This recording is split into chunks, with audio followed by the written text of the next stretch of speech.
तो जैसा कि हमने सोल लैंड 2 नॉवल के पिछले एपिसोड में देखा था कि हुआ युहाओं ने तांग या को ठीक कर दिया था, जिसके बाद वो क्लोज डोर कल्टीवेशन में जाना चाहता था ताकि वो अपना सेकंड सोल कोर क्रिएट करके टाइटल डाउलुआ लेवल में ब्रेक थ्रू कर सके, जिसके लिए हुआ युहाओ इसी मैटर्स के ऊपर स्नो एम्प्रेस के साथ डिस्कस कर रही थी। तो अब आगे। तो इस एपिसोड की स्टार्टिंग में स्नो एम्प्रेस हुआ युहाओ को देखकर मुस्कुराती है। तब वो एक ऐसी बात कहती है जो युहाओ को अंदर तक हिला देती है। वो कहती है कि अब उसका बॉडी सिर्फ उसका नहीं रहा, अब उसका बॉडी उन सबका है जो उसके साथ इस इम्पॉसिबल मिशन में जुड़े हुए हैं। स्नो एम्प्रेस को पूरा भरोसा था कि अगर वो 7 लोग अपनी पूरी स्ट्रेंथ और डिटर्मिनेशन के साथ काम करें तो दुनिया में ऐसा कुछ भी नहीं जो हासिल ना किया जा सके। लेकिन प्रोसेस शुरू करने से पहले स्नो एम्प्रेस ने एक इम्पॉर्टेंट सजेशन दिया। उसने युहाओ को याद दिलाया कि लाइफ गार्डियन ब्लेड अभी भी उसके पास है। उस ब्लेड के अंदर इनॉर्मस लाइफ एनर्जी मौजूद थी और वही एनर्जी उसके अपकमिंग ब्रेक थ्रू में बहुत बड़ी हेल्प कर सकती थी। स्नो एम्प्रेस ने डी टियान का एग्जाम्पल दिया। जब डी टियान ने इन यांग कॉम्प्लीमेंट के थ्रू अपना सेकंड सोल कोर क्रिएट किया था, तब उसने लेक ऑफ लाइफ के पास कल्टिवेशन की थी, जहां एंडलेस लाइफ एनर्जी मौजूद थी। इसी वजह से उसकी सक्सेस की पॉसिबिलिटी बहुत ज्यादा बढ़ गई थी। ये बात सुनते ही हुआ युहाओ की आंखें चमक उठी। उसे तुरंत एहसास हुआ कि वो इतनी इंपॉर्टेंट चीज को कैसे भूल गया था। अब टांग या की कंडीशन पहले से बहुत बेटर हो चुकी थी और लाइफ गार्डियन ब्लेड की उसे उतनी जरूरत नहीं थी। लेकिन युहाओ के लिए ये ब्लेड एक प्राइसलेस ट्रेजर से कम नहीं थी। ये सोचते ही वो बिना वक्त बर्बाद किए बेंच से उछलकर खड़ा हुआ और टांग या को ढूंढने के लिए बाहर दौड़ पड़ा। उसके जाते ही 6 स्पिरिट्स वहीं रुक गईं। उन्हें पता था कि युहाओ ज्यादा दूर नहीं गया है और कुछ देर के लिए उसे अकेला छोड़ना बिल्कुल सेफ है। जब युहाओ बाहर गया हुआ था, तब स्नो एम्प्रेस धीरे से आइस एम्प्रेस के पास आई और उसके कान में कुछ फुसफुसाई। जैसे ही आइस एम्प्रेस ने उसकी बात सुनी, उसके चेहरे पर शॉक और डिसबिलीफ का एक्सप्रेशन आ गया। वो हैरानी से स्नो एम्प्रेस की तरफ देखने लगी। स्नो एम्प्रेस के चेहरे पर एक कॉन्फिडेंट स्माइल थी। उसकी आंखों में एक अलग ही डिटर्मिनेशन चमक रही थी। वो क्लियरली किसी बहुत बड़े डिसीजन पर पहुंच चुकी थी। आइस एम्प्रेस धीरे से सिर हिलाते हुए बोली कि अब वो सब कुछ समझ गई है। लेकिन स्नो एम्प्रेस शर्माते हुए पूछती है कि वो आखिर क्या समझ गई। इस पर आइस एम्प्रेस जोर से हंस पड़ती है और कहती है कि वो ये बात कभी नहीं बताएगी। उन दोनों के बीच चल रहा ये मिस्टीरियस कॉन्वर्सेशन अभी खत्म ही हुआ था कि हुआ युहाओ वापस लौट आया। उसके हाथ में लाइफ गार्डियन ब्लेड मौजूद थी, लेकिन अब वो पहले वाली ब्लेड नहीं रही थी। गोल्डन टॉर्टॉइस के लाइफ गोल्ड को एब्जॉर्ब करने के बाद उसका एवोल्यूशन हो चुका था और अब वो लाइफ गार्डियन स्वॉर्ड बन चुकी थी। उसकी जेड ग्रीन बॉडी से एक्सट्रीमली डेंस लाइफ एनर्जी बाहर निकल रही थी। जैसे ही युहाओ ने रूम का दरवाजा बंद किया, पूरी लेबोरेटरी उस स्वॉर्ड से निकलती लाइफ एनर्जी से भर गई। ये एनर्जी सिर्फ युहाओ के लिए ही बेनिफिशियल नहीं थी। 6 स्पिरिट्स की उस एनर्जी का फायदा उठा सकती थी। उनकी स्पिरिचुअल कॉन्शियसनेस भी इस लाइफ एनर्जी के कॉन्टैक्ट में आकर नरिश हो रही थी। सबके चेहरों पर सेटिस्फैक्शन के एक्सप्रेशंस नजर आ रहे थे। स्नो एम्प्रेस ने युहाओ की तरफ देखा और उसे सिग्नल दिया कि अब वक्त आ गया है। उसने कहा कि वो अपने पास्ट एक्सपीरियंस को शेयर करेगी ताकि युहाओ वही मिस्टेक्स रिपीट ना करे जो उसने कभी की थी। बस उसे उसके इंस्ट्रक्शंस को परफेक्टली फॉलो करना होगा। युहाओ ने बिना हेजिटेशन के हाँ में सिर हिला दिया। अब उसकी मेंटल प्रिपरेशन ऑलमोस्ट कंप्लीट थी। लाइफ गार्डियन स्वॉर्ड की पावरफुल लाइफ एनर्जी उसके बॉडी और स्पिरिट को पीक कंडीशन में ले जा रही थी। वो फ्लोर पर बैठ गया और अपने पैर क्रॉस कर लिए। सोर्ड को अपनी लैप पर रखकर उसने आंखें बंद कर ली और मिस्टीरियस हेवन टेक्निक को सर्कुलेट करना शुरू कर दिया। काफी लंबे समय से वो रैंक 89 पर अटका हुआ था। हालांकि उसने कोई मेजर ब्रेक थ्रू अचीव नहीं किया था, लेकिन टांग वो टोंग के साथ उसकी कल्टिवेशन कभी रुकी नहीं थी। इसी वजह से उसके अंदर सोल पावर का अक्यूमुलेशन बहुत ज्यादा हो चुका था। जैसे ही उसने कल्टिवेशन शुरू की, उसके बॉडी के अंदर सोल पावर की वेव्स दौड़ने लगी।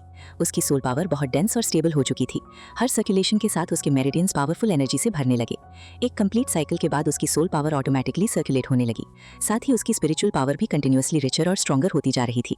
जब भी सोल पावर उसके हेड रीजन तक पहुंचती, वो ऑटोमेटिकली सोल कोर की तरफ अट्रैक्ट हो जाती और उसके अराउंड कंप्रेस होने लगती। इस दौरान उसकी सारी स्पिरिट्स भी अपनी पोजीशंस पर पहुंच गईं। इलेक्ट्रोलक्स और स्काई ड्रीम आइसवर्म उसके स्पिरिचुअल सी की मॉनिटरिंग कर रहे थे। बाकी स्पिरिट्स उसके चेस्ट रीजन के पास खड़ी होकर सोल पावर के ट्रांसफॉर्मेशन को ऑब्जर्व कर रही थी। तभी स्नो एम्प्रेस की आवाज उसके माइंड में गूंज उठी। उसने युहाओ को इंस्ट्रक्शन दिया कि सबसे पहले उसे अपने सोल कोर के अंदर से सोल पावर को बाहर निकालना होगा। सोल कोर के अंदर सिर्फ स्पिरिचुअल एनर्जी ही रहनी चाहिए। ये काम सुनने में सिंपल लग रहा था, लेकिन असल में बहुत डिफिकल्ट था। सोल कोर लगातार उसकी सोल पावर को कंप्रेस करके स्टोर करता था। अगर वो कंप्रेस्ड एनर्जी को बाहर निकालेगा तो उसके मेरिडियंस बहुत जल्दी ओवरफ्लो हो सकते थे। लेकिन युहाओ ने स्नो एम्प्रेस पर पूरा ट्रस्ट किया और प्रोसेस शुरू कर दिया। धीरे धीरे वो अपने फोरहेड के पास मौजूद सोल कोर से कंप्रेस्ड सोल पावर को एक्सट्रैक्ट करने लगा। जैसा एक्सपेक्टेड था, उसके मेरिडियंस बहुत जल्दी भरने लगे। सोल पावर इतनी ज्यादा थी कि उसके लिए जगह कम पड़ने लगी। इसी क्रिटिकल मोमेंट पर स्नो एम्प्रेस ने उसे रुकने से मना किया और प्रोसेस कंटिन्यू रखने को कहा। तभी युहाओ को अपनी चेस्ट और बैक की बोन्स में वाइब्रेशन महसूस हुई। Ice jade empress scorpion torso bone activate हो गई थी। जेड ग्रीन लाइट उसके बॉडी के अंदर चमकने लगी और उसके ओवरफ्लोइंग सोल पावर को एब्जॉर्ब करने लगी। जिस एनर्जी के लिए उसके मेरिडियंस में जगह नहीं थी, उसे टॉर्सो बोन स्टोर करने लगी। ये देखकर युहाओ को तुरंत समझ आ गया कि स्नो एम्प्रेस और आइस एम्प्रेस पहले से ही सब प्लान कर चुकी थी। अब उसके पास सोल पावर ओवरफ्लो होने का डेंजर नहीं था। जैसे जैसे सोल पावर सोल कोर से बाहर निकलती गई, उसका स्पिरिचुअल सोल कोर और ज्यादा एक्टिव होता गया। उसका स्पिरिचुअल सी वायलेंट स्पीड से रोटेट करने लगा।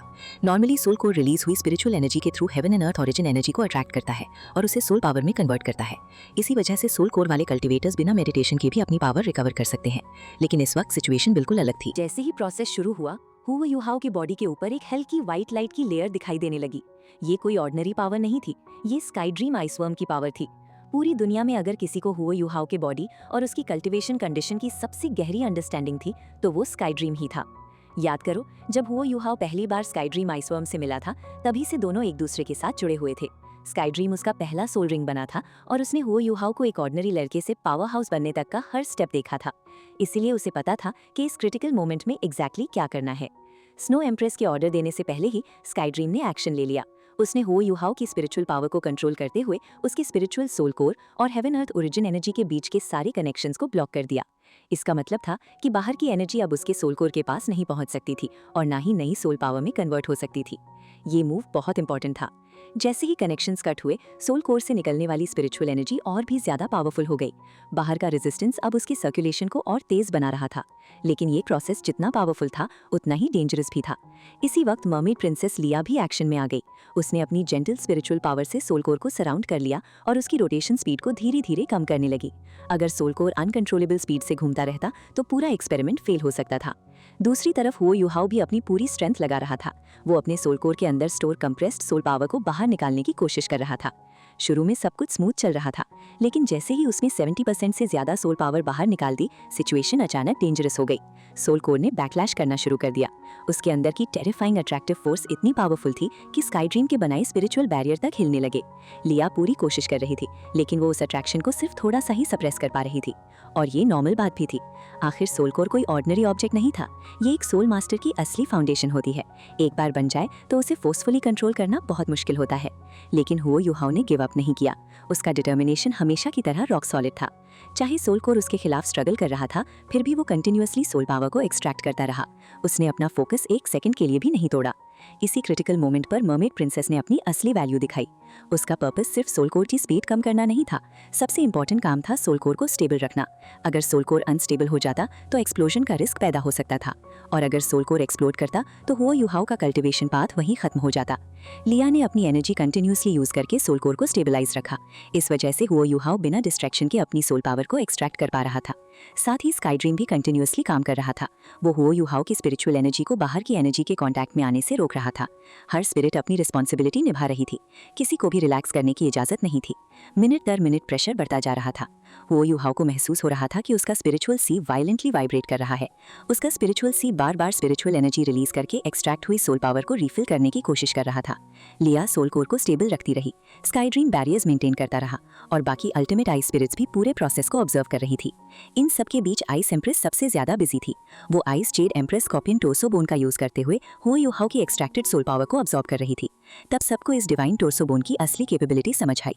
उसने हुआ युहाओ की लगभग 50% सोल पावर ऑब्जॉर्ब कर ली थी, लेकिन फिर भी उसकी लिमिट नजर नहीं आ रही थी। टोर्सो बोन सिर्फ एमरल्ड ग्रीन ग्लो से चमक रही थी, जैसे उसके अंदर अभी भी बहुत जगह बाकी हो। ये देखकर सब हैरान थे। नॉर्मली इतनी मैसिव सोल पावर किसी भी स्पिरिट बोन को ओवरलोड कर देती, लेकिन ice jade empress scorpion torso bone बिल्कुल अलग लेवल का ट्रेजर था। अब तक पूरा प्रोसेस सरप्राइजिंगली स्मूथ चल रहा था, लेकिन जैसे जैसे ज्यादा सोल पावर अब्सॉर्ब होने लगी, फ्लक्चुएशंस भी बढ़ने लगे। सोल कोर और ज्यादा वायलेंट होने लगा। लिया के लिए उसे कंट्रोल करना मुश्किल होता जा रहा था। ऐसा लग रहा था जैसे वो एक टेरिफाइंग बीस्ट को रोकने की कोशिश कर रही हो। तभी आइस एम्प्रेस ने तुरंत हुआ युहाओ को रिमाइंड किया, युहाओ अपने सोल कोर को कंट्रोल करो, उसकी स्पीड कम करो। जैसे ही हुआ युहाओ ने अपनी विल यूज की, वायलेंट सोल कोर इंस्टेंटली उसके कंट्रोल में आ गया। एक सेकंड पहले जो सोल कोर वाइल्ड बीस्ट की तरह बिहेव कर रहा था, अब वही कंप्लीटली स्टेबल हो गया। लिया ने रिलीफ की सांस ली। अब उसे टेम्पररी रेस्ट मिल गया था, लेकिन असली चैलेंज अभी खत्म नहीं हुआ था। अब हुआ युहाओ खुद अपने सोल कोर को सप्रेस कर रहा था, और जितना ज्यादा वो सोल कोर को दबा रहा था, उतना ही ज्यादा सोल कोर रेजिस्टेंस कर रहा था। तभी अचानक उसके डैंटियन के अंदर एक और टेरिफाइंग फोर्स जम ली, एक ऐसी अट्रैक्शन फोर्स जो सोल कोर के बराबर लग रही थी। ये स्नो एम्प्रेस की पावर थी। आखिरकार उसने अपना मूव चला दिया था। हुआ युहाओ ने देखा कि उसके डैंटियन के अंदर एक diamond shaped ice crystal appear हुआ है। ये क्रिस्टल ऑर्डिनरी नहीं था, इसके अंदर भी सोल कोर जैसी कंप्रेशन और अट्रैक्शन एबिलिटी मौजूद थी। जैसे ही क्रिस्टल एक्टिवेट हुआ, उसने हुआ युहाओ के सोल कोर से बची हुई सारी अल्टीमेट आइस सोल पावर को खींचना शुरू कर दिया। और सबसे शॉकिंग बात ये थी कि अट्रैक्शन अट्रैक्शन के प्रोसेस के दौरान ये क्रिस्टल भी सोल कोर की तरह सोल पावर को कंप्रेस कर रहा था। यानी हुओ यू हाओ के बॉडी के अंदर अब एक नहीं बल्कि 2 terrifying centres of attraction activate हो चुके थे। एक तरफ उसका ओरिजिनल स्पिरिचुअल सोल कोर था और दूसरी तरफ स्नो एम्प्रेस द्वारा क्रिएट किया गया मिस्टीरियस आइस क्रिस्टल। उसके दांतियों के अंदर जो आइस क्रिस्टल चमक रहा था, उससे निकलने वाली ऑरा किसी और की नहीं बल्कि स्नो एम्प्रेस की थी। लेकिन सबसे हैरान करने वाली बात ये थी कि स्नो एम्प्रेस कुछ ऐसा कर रही थी जिसका अंदाजा हुओ यू हाओ ने कभी नहीं लगाया था। हुओ यू हाओ जानता था कि स्नो एम्प्रेस उसकी अल्टीमेट आइस सोल पावर को कंट्रोल कर सकती है, लेकिन उसे अब्सॉर्ब करना लगभग इम्पॉसिबल था। इसका मतलब साफ था कि स्नो एम्प्रेस अपनी स्पिरिचुअल अवेयरनेस का बहुत बड़ा हिस्सा खर्च कर रही थी ताकि उसकी सोल पावर को कंप्रेस और स्टेबलाइज कर सके। ये काम इतना आसान नहीं था जितना दिख रहा था। लेकिन अब वापस मुड़ने का कोई रास्ता नहीं था। प्रोसेस शुरू हो चुका था और अगर इस वक्त कोई गलती होती तो उसकी कल्टीवेशन ही नहीं बल्कि उसकी जिंदगी भी खत्म हो सकती थी। जैसे ही हुओ यू हाओ ने अपनी स्पिरिचुअल पावर को सर्कुलेट करना शुरू किया, उसके आसपास की हवा हल्की सी कांपने लगी। क्योंकि स्पिरिचुअल सोल कोर उसका अपना था, इसलिए उसका कंट्रोल भी बहुत पावरफुल था। धीरे धीरे उसने सोल कोर को एक हाफ स्लीप स्टेट में डाल दिया, जिससे बिना रेजिस्टेंस के सोल पावर बाहर निकलने लगी। उसकी आधी सोल पावर स्नो एम्प्रेस के कंट्रोल वाले रोम्बस शेप्ड आइस क्रिस्टल में समा गई, जबकि बाकी आधी आइस एम्प्रेस के कंट्रोल में मौजूद ice jade empress scorpion torso bone ने अब्सॉर्ब कर ली। हर सेकंड के साथ हुओ यू हाओ के बॉडी के अंदर सोल पावर कम होती जा रही थी। कुछ देर बाद सिचुएशन इतनी एक्सट्रीम हो गई कि उसके स्पिरिचुअल सोल कोर के आसपास सोल पावर का एक भी ट्रेस नहीं बचा। सारी एनर्जी उसके बॉडी के दूसरे हिस्सों में ट्रांसफर हो चुकी थी। लेकिन सबसे शॉकिंग बात अभी बाकी थी। स्नो एम्प्रेस और आइस एम्प्रेस ने अब्सॉर्प्शन रोकने के बजाय और तेज कर दिया। उनकी खींचने की स्पीड इतनी बढ़ गई कि हुओ यू हाओ का पूरा बॉडी सोल पावर से बिल्कुल खाली होने लगा। उसे ऐसा महसूस हुआ जैसे उसके अंदर की सारी ताकत छीन ली गई हो। इसी मोमेंट पर हुओ यू हाओ को समझ आ गया कि दोनों एम्प्रेस असल में क्या करने की प्लानिंग कर रही हैं। वो उसका सेकंड सोल कोर बनाने वाली थी। ये रियलाइजेशन आते ही हुओ यू हाओ का दिल जोर से धड़कने लगा। सेकंड सोल कोर बनाना किसी भी कल्टिवेटर के लिए इम्पॉसिबल लेवल का चैलेंज माना जाता था। काउंटलेस जीनियसेस इस प्रोसेस में मर चुके थे, लेकिन अगर स्नो एम्प्रेस और आइस एम्प्रेस की मदद मिल जाए तो उसका सक्सेस रेट कई गुना बढ़ सकता था। अब उसके पास सिर्फ एक ही सोच थी, मुझे हर हाल में सक्सेसफुल होना है। तभी स्नो एम्प्रेस की आवाज़ उसके माइंड में गूंजी। उसने हुओ यू हाओ को वार्निंग दी कि अब असली प्रोसेस शुरू होने वाला है। सबसे बड़ा डेंजर उसका स्पिरिचुअल सोल कोर खुद था, क्योंकि जब नया सोल कोर क्रिएट होगा तो पुराना स्पिरिचुअल सोल कोर नेचुरली इसे एक इन्वेडर समझेगा। उसे लगेगा कि कोई उसके टेरिटरी में घुस रहा है और उसकी अथॉरिटी को चैलेंज कर रहा है, और इसी वजह से वो वायलेंट रिएक्शन देगा। स्नो एम्प्रेस ने हुओ यू हाओ को ऑर्डर दिया कि चाहे कुछ भी हो जाए, उसे स्पिरिचुअल सोल कोर को स्टेबल रखना होगा। अगर सोल कोर कंट्रोल से बाहर चला गया तो पूरा प्रोसेस फेल हो सकता था। हुओ यू हाओ ने बिना हेजिटेशन के हाँ में जवाब दिया और अपनी सारी कॉन्सेंट्रेशन स्पिरिचुअल सोल कोर पर फोकस कर दी। अचानक उसके कंप्लीटली एम्प्टी बॉडी के अंदर एक पतली सी सोल पावर स्ट्रीम दिखाई दी। ये स्ट्रीम सीधा स्नो एम्प्रेस के आइस क्रिस्टल से निकल रही थी। क्रिस्टल के आसपास घूम रही अल्टीमेट आइस सोल पावर इतनी डेंस थी कि वो लगभग सॉलिड सब्सटेंस जैसी लग रही थी। लेकिन उस ह्यूज एनर्जी मास में से निकली ये छोटी सी स्ट्रीम धीरे धीरे ऊपर उठने लगी। कुछ ही देर में वो हुओ यू हाओ के चेस्ट एरिया तक पहुंच गई और फिर वहां रुक गई। उस पॉइंट पर पहुंचकर सोल पावर ने एक टाइनी डॉट का शेप ले लिया और घूमना शुरू कर दिया। यहीं पर सबसे इंपॉर्टेंट चीज हुई। हुओ यू हाओ का spiritual soul core clockwise rotate करता था, लेकिन उसके चेस्ट पर बना ये नया energy point counter clockwise rotate कर रहा था। ये एक बिल्कुल ऑपोजिट रोटेशन था। पहली नज़र में इससे कोई खास फ्लक्चुएशन या प्रेशर रिलीज नहीं हुआ, लेकिन इसका मतलब बहुत गहरा था। एक एनर्जी थ्रेड अब भी उस पॉइंट को दांतियन में मौजूद आइस क्रिस्टल से जोड़ रहा था। इस कनेक्शन की वजह से स्नो एम्प्रेस उस नई सोल पावर को लगातार स्ट्रेंथन कर रही थी। धीरे धीरे एक नया सोल कोर जन्म ले रहा था। इसी वक्त आइस एम्प्रेस भी अपना काम कर रही थी। उसने ice jade empress scorpion torso bone की पावर एक्टिवेट करके चेस्ट एरिया और आउटर वर्ल्ड के बीच एक इनविजिबल बैरियर क्रिएट कर दिया था। ये बैरियर बाहर की एनर्जी को नए सोल कोर की प्रेजेंस डिटेक्ट करने से रोक रहा था। स्नो एम्प्रेस ने फिर हुओ यू हाओ को समझाया कि वो नई अल्टीमेट आइस सोल पावर को कंप्लीटली आइसोलेट नहीं कर सकती। अगर दोनों सोल कोर अलग अलग एंटिटीज की तरह डेवलप होते तो फ्यूचर में जब उनके बीच का बैरियर हटा दिया जाता तब उनकी एनर्जीज एक दूसरे से वायलेंटली क्लैश करती, और उस क्लैश का रिजल्ट सिर्फ एक होता, हुओ यू हाओ का बॉडी ब्लास्ट हो जाता। इसलिए उन्हें एक स्पेशल अडेप्टेशन प्रोसेस फॉलो करना था। नए सोल कोर को धीरे धीरे स्पिरिचुअल सोल कोर के एग्जिस्टेंस का हिस्सा बनाना था, उसे एनिमी की जगह पार्टनर के रूप में एक्सेप्ट करवाना था, और ये पूरे प्रोसेस का सबसे डिफिकल्ट स्टेप था। हुओ यू हाओ ने गहरी सांस ली और पूरी तरह प्रिपेयर हो गया। जैसे ही चेस्ट में घूम रही अल्टीमेट आइस सोल पावर की स्पीड बढ़ने लगी, स्पिरिचुअल सोल कोर ने तुरंत इस बदलाव को महसूस कर लिया। पहले हल्का वाइब्रेशन हुआ, फिर वाइब्रेशन और तेज हो गया, और अगले ही मोमेंट स्पिरिचुअल सोल कोर ने अपना रेजिस्टेंस शुरू कर दिया। हुओ यू हाओ को क्लियरली महसूस हुआ कि उसका सोल कोर क्या करना चाहता है। वो अपनी रोटेशन स्पीड को बढ़ाकर अपनी ओवरवेलमिंग स्पिरिचुअल पावर रिलीज करना चाहता था, और नए सोल कोर को डिस्ट्रॉय कर देना चाहता था। ये किंग की तरह रिएक्ट कर रहा था जो अपने किंगडम में किसी दूसरे रूलर को बर्दाश्त नहीं कर सकता। जितना ज्यादा हुआ यू हाउ उसे सप्रेस करने की कोशिश करता, उतना ही वायलेंट उसका रेजिस्टेंस बढ़ता जा रहा था। दूसरी तरफ स्नो एम्प्रेस भी लगातार नई अल्टीमेट आइस सोल पावर को स्टेबलाइज कर रही थी। वो प्रोसेस को जानबूझकर स्लो रख रही थी ताकि स्पिरिचुअल सोल कोर को नए सोल कोर की प्रेजेंस की आदत हो सके। लेकिन अडेप्टेशन का ये फेज बहुत डेंजरस था। एक तरफ नया सोल कोर जन्म ले रहा था, दूसरी तरफ पुराना स्पिरिचुअल सोल कोर उसे मिटा देने के लिए बेचैन था, और इन दोनों के बीच खड़ा था हुआ यू हाउ। उसका स्पिरिचुअल सोल कोर इतना पावरफुल हो चुका था कि उसे कंट्रोल करना लगभग इम्पॉसिबल लगने लगा था। हर सेकंड उसके स्पिरिचुअल सी पर प्रेशर बढ़ता जा रहा था और उसकी कॉन्शियसनेस धीरे धीरे हिलने लगी थी।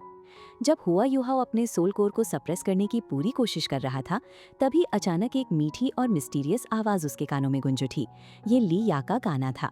उसकी स्पिरिचुअल पावर एक अजीब टेम्पटेशन एनर्जी से भरी हुई थी जो सीधा हुआ यू हाउ के स्पिरिचुअल सी पर असर कर रही थी। जैसे ही उसका सॉन्ग गूंजना शुरू हुआ यू हाउ का हिला हुआ स्पिरिचुअल सी धीरे धीरे स्टेबल होने लगा। सिर्फ इतना ही नहीं, उसका अनबेरेबल पेन भी कुछ हद तक कम हो गया। लेकिन ये रिलीफ सिर्फ कुछ पलों के लिए था। जिस अल्टीमेट आइस सोल पावर को स्नो एम्प्रेस और आइस एम्प्रेस मिलकर नया सोल कोर बनाने के लिए यूज कर रही थी, उसकी रोटेशन स्पीड लगातार बढ़ रही थी। पावर और भी ज्यादा वायलेंट होती जा रही थी। लिया की हेल्प के बावजूद हुआ यू हाउ ज्यादा देर तक चैन की सांस नहीं ले सका। इसी बीच इलेक्ट्रोलक्स की आवाज उसके माइंड में गूंजी। यू हाउ, सोल कोर पर अपना कंट्रोल थोड़ा कम करो। तुम्हें इसे पूरी तरह सप्रेस करने की जरूरत नहीं है। अगर तुम ऐसा करते रहे तो फ्यूचर में दोनों सोल कोर के लिए ये हार्मफुल होगा। ये सुनकर हुआ यू हाउ तुरंत समझ गया कि उसे अपना अप्रोच बदलना होगा।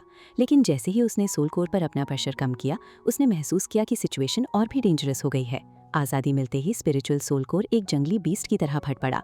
उसने मैसिव अमाउंट में स्पिरिचुअल पावर रिलीज करनी शुरू कर दी और वो सीधा हुआ यू हाउ के चेस्ट एरिया की तरफ दौड़ पड़ा। उसका टारगेट था वो छोटा सा अल्टीमेट आइस सोल कोर जो अभी अभी शेप लेना शुरू हुआ था। लेकिन आइस एम्प्रेस पहले से तैयार थी। एक जेड कलर की ब्रिलियंट लाइट चमकी और हुआ यू हाउ का पूरा चेस्ट सील हो गया। आइस एम्प्रेस ने अपनी अल्टीमेट आइस पावर से एक पावरफुल डिफेंस क्रिएट कर दिया। स्पिरिचुअल पावर और अल्टीमेट आइस पावर के बीच जब जबरदस्त कोलिजन हुआ, तब हुआ यू हाउ का पूरा बॉडी वायलेंटली ट्रेम्बल कर उठा।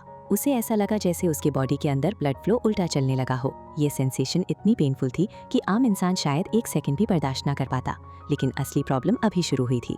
स्पिरिचुअल सोल कोर जो अब तक सप्रेस था और भी वायलेंट हो गया। वो लगातार ज्यादा से ज्यादा स्पिरिचुअल पावर रिलीज करने लगा ताकि आइस एम्प्रेस के डिफेंस को तोड़ सके।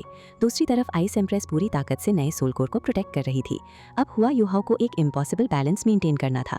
उसे इतनी फ्रीडम देनी थी कि सोल कोर कंप्लीटली अनस्टेबल ना हो जाए, लेकिन इतनी भी नहीं कि वो कंट्रोल से बाहर निकल जाए। ये काम सोल कोर को सप्रेस करने से कई गुना ज्यादा डिफिकल्ट था। जब आइस एम्प्रेस डिफेंस पर फोकस कर रही थी, तब स्नो एम्प्रेस नए सोल कोर के क्रिएशन को कंट्रोल कर रही थी। अल्टीमेट आइस एनर्जी लगातार गैदर हो रही थी और नया सोल कोर धीरे धीरे शेप लेने लगा।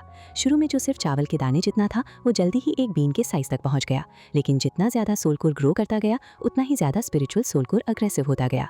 हर सेकंड हुआ यू हाउ पर प्रेशर बढ़ता जा रहा था। उसका स्पिरिचुअल सी कमजोर हो रहा था। उसके चेस्ट में अनबेरेबल पेन था। उसकी कॉन्शियसनेस हिल रही थी। लेकिन फिर भी एक चीज बिल्कुल नहीं बदली, उसका डिटर्मिनेशन। चाहे कितना भी दर्द हो, चाहे कितना भी प्रेशर हो, हुआ यू हाउ का विल पावर एक माउंटेन की तरह मजबूत बना रहा। उसकी यही हिम्मत देखकर उसके अंदर मौजूद सारी स्पिरिट्स को भी कॉन्फिडेंस मिलने लगा कि ये इम्पॉसिबल मिशन सक्सेसफुल हो सकता है। तभी एक और मिराकल हुआ यू हाउ की बोन्स और मेरिडियंस के अंदर से हल्की सफेद रोशनी निकलने लगी। ये लिटिल बाई था। उसने अपनी पावर एक्टिवेट करके हुआ यू हाउ के बॉडी को प्रोटेक्ट करना शुरू कर दिया। जो शार्प पेन स्पिरिचुअल पावर और अल्टीमेट आइस एनर्जी के कोलिजन से पैदा हो रहा था, उसे लिटिल बाई की ठंडी एनर्जी धीरे धीरे सूद करने लगी। इससे हुआ यू हाउ को थोड़ा रिलीफ जरूर मिला, लेकिन वो बिल्कुल रिलैक्स नहीं हुआ, क्योंकि उसे महसूस हो रहा था कि उसका स्पिरिचुअल सोल कोर और भी वायलेंट होता जा रहा है। जैसे जैसे उसके चेस्ट में ultimate ice soul core grow कर रहा था, वैसे वैसे दोनों पावर्स के बीच कॉन्फ्लिक्ट और इंटेंस होता जा रहा था। लेकिन इसी कॉन्फ्लिक्ट के बीच हुआ यू हाउ के अंदर एक नई उम्मीद भी जन्म ले रही थी। उसे लगने लगा कि शायद वो सच में अपना सेकंड सोल कोर क्रिएट कर लेगा, और अगर वो सक्सेसफुल हो गया तो उसकी फ्यूचर कल्टिवेशन एक कंप्लीटली नए लेवल पर पहुंच जाएगी। इसलिए उसने अपनी सारी अटेंशन स्पिरिचुअल सोल कोर को कंट्रोल करने पर लगा दी। धीरे धीरे उसने उसकी रोटेशन स्पीड कम करनी शुरू की और एक स्टेबल स्ट्रीम में स्पिरिचुअल पावर रिलीज करने लगा। ये प्रोसेस बहुत रिस्की था, लेकिन काम कर रहा था। दूसरी तरफ चेस्ट में बन रहा अल्टीमेट आइस सोल कोर भी लगातार स्ट्रॉन्गर होता जा रहा था। उसकी रोटेशन स्पीड बढ़ रही थी, उसकी अब्सॉर्प्शन कैपेसिटी बढ़ रही थी और उसकी पावर हर सेकंड मल्टीप्लाई हो रही थी। लेकिन तब हुआ यू हाउ ने एक शॉकिंग बात नोटिस की। उसका नया सोल कोर उल्टा घूम रहा था, बिल्कुल ऑपोजिट डायरेक्शन में। इसी वजह से उसकी बॉडी पर डबल प्रेशर बढ़ रहा था और उसका पेन भी डबल हो चुका था। उसकी चेस्ट में लगातार स्टैबिंग सेंसेशन हो रही थी, लेकिन फिर भी हुआ युहाओ ने हार नहीं मानी। और तब उसने एक और हैरान कर देने वाला सीन देखा। स्नो एम्प्रेस जिस डायमंड शेप्ड आइस क्रिस्टल में ट्रांसफॉर्म हुई थी, वो धीरे धीरे उसके डैंडियन एरिया से ऊपर उठने लगी। वो आइस क्रिस्टल और चेस्ट में बन रहा सोल कोर एक इनविजिबल कनेक्शन से जुड़े हुए थे, लेकिन अब उनके बीच कुछ बदल रहा था। चेस्ट में मौजूद नया सोल कोर नीचे वाले आइस क्रिस्टल को अपनी तरफ खींच रहा था, जैसे कोई पावरफुल मैग्नेट अपने टारगेट को अट्रैक्ट करता है। ये देखकर हुआ युहाओ पूरी तरह कंफ्यूज हो गया। उसे समझ ही नहीं आया कि स्नो एम्प्रेस आखिर करना क्या चाहती है, लेकिन एक बात वो अच्छी तरह जानता था, इस वक्त ट्रस्ट सबसे इंपॉर्टेंट था। इसलिए उसने कोई सवाल नहीं पूछा, उसने इंटरफेयर भी नहीं किया और बस पूरी तरह स्नो एम्प्रेस पर भरोसा करते हुए उस मिस्टीरियस प्रोसेस को आगे बढ़ने दिया, क्योंकि शायद अगला मोमेंट उसकी कल्टिवेशन हिस्ट्री का सबसे बड़ा टर्निंग पॉइंट बनने वाला था। दोस्तों, इस वक्त हुओ युहाओ अपनी जिंदगी के सबसे डेंजरस कल्टीवेशन फेज से गुजर रहा था। स्नो एम्प्रेस का आइस क्रिस्टल धीरे धीरे उसके सोल कोर के करीब पहुंच रहा था, और जितना वो करीब आता जा रहा था, उतनी ही ज्यादा सोल पावर उसकी चेस्ट के आसपास जमा होती जा रही थी। लेकिन इस पावर के साथ एक और चीज भी बढ़ रही थी, और वो था अनबेरेबल पेन। हुआ युहाओ का स्पिरिचुअल सोल कोर लगातार स्ट्रगल कर रहा था, और जब सोल कोर का प्रेशर और उसके बॉडी के अंदर की तकलीफ एक साथ मिली, तब उसके लिए हर सेकंड एक टॉर्चर बन गया। दूसरी तरफ आइस एम्प्रेस अपनी पावर को बहुत केयरफुली कंट्रोल कर रही थी। उसकी पावर का मेन सपोर्ट हुओ युहाओ की स्पाइन थी, जबकि उसकी रिब्स एक प्रोटेक्टिव बैरियर की तरह काम कर रही थी। दोनों मिलकर उसकी बॉडी के अंदर एक पावरफुल डिफेंस स्ट्रक्चर बना रहे थे। लेकिन इसी दौरान हुओ युहाओ ने महसूस किया कि आइस एम्प्रेस पहले की तरह अपनी सारी स्पिरिचुअल पावर को अलग नहीं कर रही थी। इस बार उसने अपनी स्पिरिचुअल पावर की एक बहुत ही पतली स्ट्रीम रिलीज की। ये स्ट्रीम इतनी पतली थी कि एक बाल से भी 1000 गुना पतली लग रही थी। जैसे ही ये स्पिरिचुअल पावर की स्ट्रीम उसके अल्टीमेट आइस सोल पावर से टकराई, एक अजीब रिएक्शन शुरू हो गया। हुआ युहाओ की सोल पावर, जो पहले बहुत तेजी से रोटेट कर रही थी, अचानक स्लो हो गई। हालांकि उसका रोटेशन रुका नहीं था, वो अब भी लगातार घूम रही थी, और आइस एम्प्रेस की स्पिरिचुअल पावर उससे बार बार कोलाइड कर रही थी। ये सिर्फ एक सिंपल कॉन्टैक्ट नहीं था, ये दो अलग पावर्स के बीच एक डेंजरस कॉन्फ्रंटेशन था। अब दोनों एनर्जीज के बीच रेजिस्टेंस पैदा होने लगा था, और सिर्फ उनके टकराने भर से हुआ युहाओ को ऐसा लग रहा था जैसे उसका पूरा बॉडी अंदर से फट रहा हो। उसका सोल कोर लगातार एक्सपैंड हो रहा था, जबकि आइस एम्प्रेस की स्पिरिचुअल पावर भी स्ट्रांग होती जा रही थी। लेकिन सोल कोर की ग्रोथ उस स्पिरिचुअल पावर की ग्रोथ से कहीं ज्यादा फास्ट थी। इसी वजह से प्रेशर और पेन दोनों हर सेकंड मल्टीप्लाई हो रहे थे। इसी क्रिटिकल मोमेंट पर आइस बेयर किंग भी अपनी पावर रिलीज कर रहा था। वो लगातार हुओ युहाओ के मेरिडियंस और बोन्स को स्ट्रेंथन कर रहा था, ताकि उसका बॉडी इस भयानक प्रोसेस को सर्वाइव कर सके। उसकी बोन्स रिलेटिवली सेफ थी, क्योंकि आइस जेड एम्प्रेस स्कॉर्पियन की स्पाइन उसे सपोर्ट दे रही थी। लेकिन प्रॉब्लम उसके इंटरनल ऑर्गन्स थे। उसका हार्ट, लंग्स और बॉडी के अंदर के कई important pathways directly impact face कर रहे थे। हर कोलिजन उन ऑर्गन्स को शेक कर रही थी, और हुओ युहाओ को लग रहा था जैसे उसकी सांसें कभी भी रुक सकती हैं। थोड़ी देर बाद स्नो एम्प्रेस का आइस क्रिस्टल उस जगह तक पहुंच गया जो सोल पावर के स्फीयर से सिर्फ 3 इंच दूर थी। वहां पहुंचकर वो रुक गया और उसके थोरासिक केज के नीचे सस्पेंड हो गया। इस पोजीशन से स्नो एम्प्रेस और भी एफिशिएंटली अपनी सोल पावर रिलीज कर सकती थी। ये पूरा सेटअप अब अपने फाइनल स्टेज की तरफ बढ़ रहा था। समय के साथ हुओ युहाओ का ultimate ice soul core expand होते होते एक बेर के साइज तक पहुंच गया। उसके बाद उसका साइज बढ़ना बंद हो गया, लेकिन उसकी ब्राइटनेस लगातार इंक्रीज होती रही। हर सेकंड उसके अंदर की एनर्जी और कॉन्सेंट्रेटेड होती गई। अगर कोई बाहर से देखता तो उसे क्लियरली नजर आता कि हुओ युहाओ की स्पाइन जेड ग्रीन कलर में चमक रही है, जबकि उसकी चेस्ट के बीच एक ब्लू व्हाइट लाइट का स्फीयर सूरज की तरह ग्लो कर रहा है। सबसे हैरानी की बात ये थी कि इतने अनबेरेबल पेन के बावजूद हुओ युहाओ का कंट्रोल बिल्कुल स्टेबल था। कोई भी नॉर्मल सोल मास्टर इस लेवल की सफरिंग को बर्दाश्त नहीं कर पाता। शायद वो पहले ही कोलैप्स कर जाता या फिर कल्टिवेशन डिविएशन का शिकार हो जाता। लेकिन हुओ युहाओ अलग था। उसने ना अपनी कॉन्सेंट्रेशन खोई और ना ही अपना डिटर्मिनेशन। वो एक पत्थर की तरह अपनी जगह पर टिका रहा। लेकिन जब हुओ युहाओ अपनी क्लोज डोर कल्टिवेशन में पूरी तरह डूबा हुआ था, तब बाहर की दुनिया में हालात तेजी से बदल रहे थे। श्रेक सिटी में हर तरफ एक्टिविटी बढ़ चुकी थी। सिटी के अंदर कई नए इंस्टॉलेशंस बनाए जा रहे थे, और टैंक सेक्ट भी इस काम में एक्टिवली हेल्प कर रहा था। सब लोग आने वाले वॉर के लिए प्रिपरेशंस कर रहे थे। इसी बीच सियान लिनर को एक शॉकिंग खबर मिली। क्या हुओ युहाओ फिर से क्लोज डोर कल्टिवेशन में चला गया? उसकी आवाज में डिसबिलीफ और गुस्सा दोनों साफ महसूस हो रहे थे। वो तुरंत ज़्यू सांशी के पास पहुंची और उससे सवाल करने लगी। सबसे बड़ा इशू ये था कि 3 पावरफुल सोल इंजीनियर लीजेंड्स अभी भी हुओ युहाओ के स्पेक्ट्रल डेमीप्लेन के अंदर थे। जब हुओ युहाओ कल्टिवेशन में गया, तब वो उन्हें रिलीज करना भूल गया था। ज़्यू सांशी भी इस सिचुएशन से परेशान था। जब वो अकेडमी वापस आया था, तब हुओ युहाओ ही उन लीजेंड्स को लेकर आया था। लेकिन अब जब हुओ युहाओ कल्टिवेशन में था और बेबे और टैंग बुटोंग भी कहीं नजर नहीं आ रहे थे, तो टैंक सेक्ट की जिम्मेदारी टेम्पररी तौर पर ज़्यू सांशी के कंधों पर आ गई थी। सियान लिनर का ऑरा विजिबली अनस्टेबल हो गया। ये लड़का आजकल इतना अनरिलायबल कब से हो गया, उसने गुस्से में कहा। फिर उसने एक और शॉकिंग इन्फॉर्मेशन दी। श्रेक सिटी से सिर्फ 50 किलोमीटर दूर सनमून एम्प्रेस के 6 लाख से ज्यादा सोल्जर्स मौजूद हैं और उनके पास कम से कम 8 सोल इंजीनियर लीजेंड्स भी हैं। वो किसी भी वक्त अटैक कर सकते हैं। ये सुनकर ज़्यू सांशी के भी होश उड़ गए। उसे इस बात का बिल्कुल अंदाजा नहीं था। अब उसे समझ आ रहा था कि सियान लिनर इतनी परेशान क्यों थी। लेकिन फिर भी उसने हिचकिचाते हुए कहा, डीन सियान, हुआ you how close door cultivation में है। अगर हमने उसे डिस्टर्ब किया और उसकी कल्टिवेशन फेल हो गई या वो कल्टिवेशन डिविएशन का शिकार हो गया तो क्या होगा? ये सवाल सही था, लेकिन सियान लिनर की टेंशन उससे भी बड़ी थी। उसने दांतों को भींचते हुए जवाब दिया, मुझे पता है उसकी कल्टिवेशन कितनी इंपॉर्टेंट है, लेकिन ये अकेडमी की लाइफ और डेथ का मैटर है। अगर सनमून एम्प्रेस ने अभी अटैक कर दिया और हमारे डिफेंसेस कंप्लीट नहीं हुए तो हम क्या करेंगे? अब उसका गुस्सा और फ्रस्ट्रेशन दोनों पीक पर पहुंच चुके थे। उसने एक और सवाल पूछा जो सबके दिमाग में चल रहा था, आखिर हुआ यू हाउ सोच क्या रहा है? बेबे गायब है, टांग वोटोंग भी नहीं है और अब वो खुद कल्टिवेशन में चला गया। क्या ये तीनों सच में पागल हो गए हैं? दीन शियान अब तक गुस्से से भरी हुई थी, लेकिन जियांग नाननान ने सिचुएशन को संभालते हुए एक बहुत ही स्मार्ट सजेशन दिया।